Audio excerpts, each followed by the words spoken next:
Thank you, Dr. Chaturvedi. Thank you, Amit, for inviting me. Really exciting to be part of this panel and this 9th Indian Management Conclave. At Jaipuria, we have about 18,000 students in school education. And when I go to schools, I often tell young parents and teachers that we can't even imagine what our kids would be doing 20 years, 30 years from now, and we have to get comfortable with that fact. If I've learned anything over the past 2 days here at this conclave, is that the same is starting to apply for MBA education. Just because our students are going to go into jobs in 2 years instead of 15 years, we have to get comfortable with the fact that we can't imagine the jobs that they would be doing, especially in 5 years from now, 10 years from now, 15 years from now.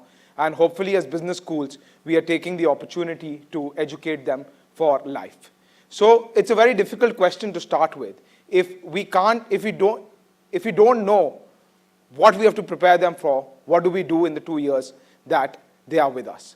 What skills or attributes can we instill that in spite of an uncertain future would still be relevant? The first thing that we can be sure of is that the world is getting more collaborative. However much technology changes, the world will still be inhabited by people. Organizations will still be people talking to each other within the organization. Customers, suppliers will still be people. We need to create an atmosphere at the business school that not only helps people become better communicators, but really to work as a team. In Dr. Kang's presentation yesterday, she showed what are the attributes that Google looks at for their fresh hires. And the top 3 attributes were good coach, empowers teams and doesn't micromanage. And the third was expresses interest for team members' success and personal well-being, not professional, but personal well-being. I want to take 10 seconds of my 8 minutes for us as educators to think about what are we doing in business schools that are training our students to be a good coach or to care about others' personal well-being. It's just something to reflect about. Do we have a course for that? Do we have a pedagogy for that? And if these are the top skills needed and these are the skills that are going to be timeless, what are we doing for that? I don't believe that there are simple answers or that I have the answer for those questions. But certainly as educators, when we think about pedagogy, when we think about curriculum, it's very important to keep in mind what is it that we want to achieve. Maybe we're not able to achieve it today. Maybe we're not able to turn the curriculum upside down today. But at least that's the vision that we should have in mind. What can we do to make people more collaborative, more team-oriented? Yes, everyone talks about group projects and so on. But I think as business schools where we really fail in teamwork or instilling teamwork is the way we do assessment. Today, a majority of the assessment, maybe we have some component which is team-based, but the majority, I would say, in all B schools is individual-based assessment. But that's not how the real world works. Can I succeed in my organization if my team fails? Can I succeed in my organization if my organization fails?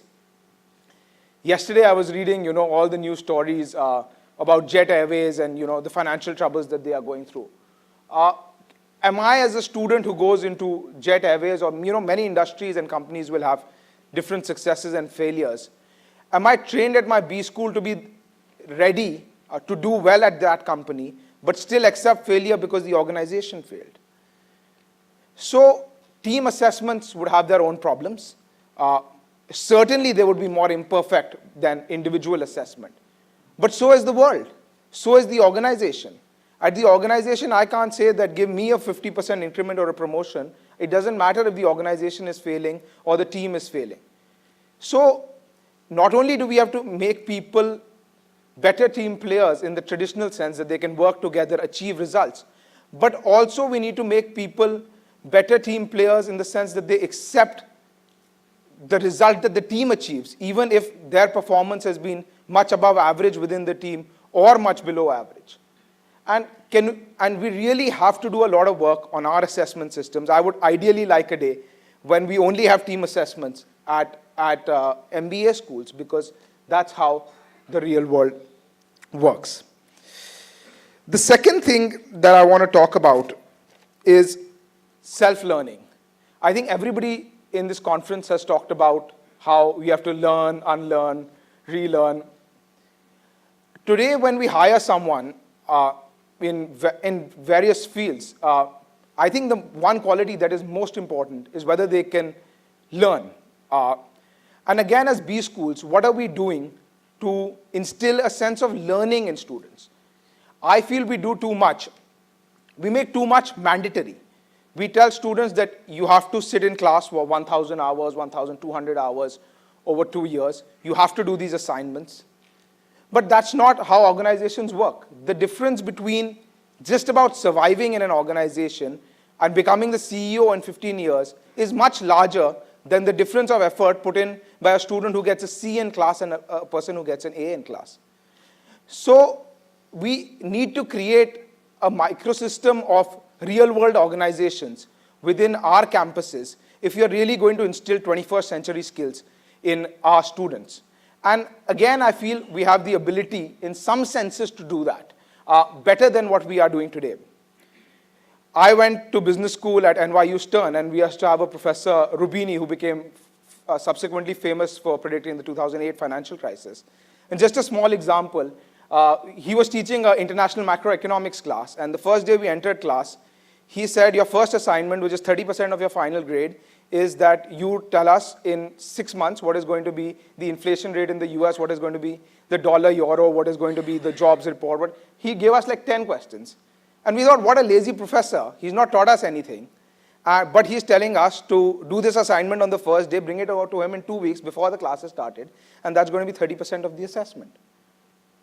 But in reality, I think that was something that taught me the most, because I went back with Google is God, Google is this, used my analytical skills, and it helped me develop a sense of self-learning, helped me look at a problem and say, I don't know this, no one has spoon-fed it to me, but I can find answers. They may not be correct answers. Nobody has correct answers to these questions, otherwise they would be billionaires. But at least it gives a confidence of self-learning.